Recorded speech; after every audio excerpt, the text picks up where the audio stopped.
A sex and porn addiction has very little to do with sex. Sounds surprising? Bear with me, because these are actually the facts in terms of what's going on. Now, watching porn casually, yeah, got something to do with sex. Sex and porn addiction, very, very different. When we meet the DSM-5 criteria for addiction, when porn really interferes with somebody's functioning in life, it has nothing to do with sex. It has everything to do with pathological self-soothing. So what an addictive behavior is a form of pathological self-soothing. It's a form of escape.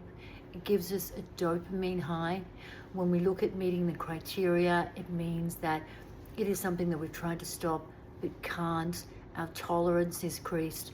And we are really looking, and watch my other videos for really going into more detail on how sex and porn addiction is a real addiction and how deadly it is.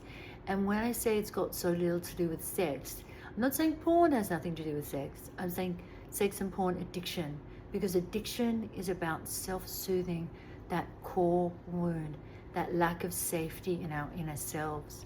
And if you want to learn more about this, I'm going to be putting a whole series together. Please do like, subscribe, share. Obviously, big disclaimer that, this has nothing to do with the porn industry, whether it's right or wrong, anything like that. This is just around sex and porn as an addiction is true addiction. It's very dangerous. And when I say dangerous in terms of what it does to someone's heart and soul when they're ashamed of their own behavior, I'm not making a judgment about it.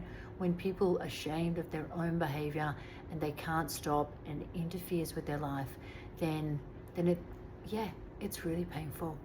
So love you to join, find out a little bit more if this resonates.